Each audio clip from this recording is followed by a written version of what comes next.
Petition extensive hearings have happened. చాలా వాదనలు గంటలు జరిగినాయి. హైకోర్టులో తీర్పు రిజర్వ్ చేసింది.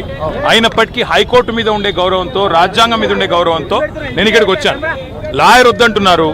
మీరు లాయర్ని రానియకపోతే మీరు ఏం పుట్టిస్తారో కథలు, రాజమౌళి గారి కంటే బెటర్ కథలు పోలీసు వాళ్ళు రాస్తున్నారు.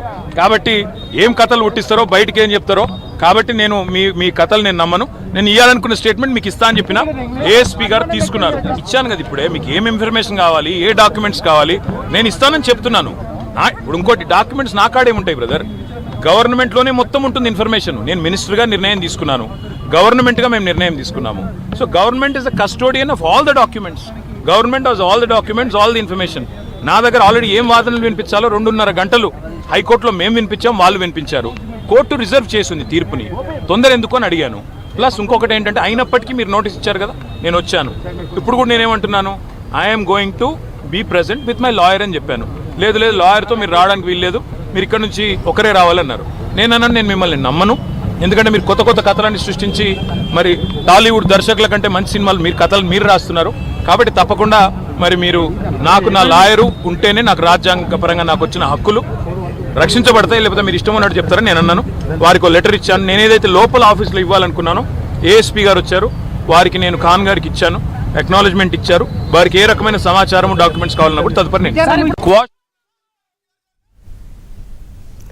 ఏసీబీ కార్యాలయం నుంచి కేటీఆర్ వెనుదిరిగారు.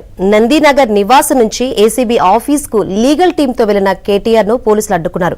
కేటీఆర్ ను మాత్రమే లోపలికి అనుమతిస్తామని తెలిపారు. దీంతో అసహనం వ్యక్తం చేసిన కేటీఆర్ ఏసీబీకి రాతపూర్వక స్టేట్మెంట్ ఇచ్చి వెనుదిరిగారు. ఇదే అంశం గురించి మరిన్ని వివరాలు అందించేందుకు మా తెలంగాణ బ్యూరో ఇన్ఛార్జ్ నవీన్ సిద్ధంగా ఉన్నారు. నవీన్, చూసుకుంటే ఏసీబీ ఆఫీస్ ముందు అరగంట పాటు ఒక అన్ఎక్స్పెక్టెడ్ పరిణామాలు జరిగినాయని చెప్పాలి. ఇటు కేటీఆర్ చెప్తున్న వర్షన్ చూస్తుంటే నా లాయర్ తోనే విచారణ హాజరవుతానని ఇటు కేటీఆర్ చెప్తుంటే, అటు ఏసీబీ అధికారులు కానీ పోలీసులు చెప్తున్నారు మీరు వ్యక్తిగతంగా మీరు ఒక్కలే హాజరు కావాలని చెప్తున్నారు. సో ఆయన లాయర్ అనుమతించిపోయేసరికి వెనుదిరిగి వెళ్ళిపోయారు. నెక్స్ట్ ఏం జరుగుతుంది అనుకోవచ్చు? ఇటు ఏసీబీ అధికారులు ఏం చేస్తారు, ఇటు కేటీఆర్ ఏం చేసే అవకాశం ఉంది? కేటీఆర్ అయితే కోర్టులో మెమో వేస్తారని కూడా సమాచారం అందుతుంది. దీనికి సంబంధించి ఏంటి అప్డేట్స్? వాస్తవానికి ఇట్లాంటి విచారణ జరుగుతున్నటువంటి సందర్భంలో, అంటే ఏ విచారణ అయినా సరే జరుగుతున్న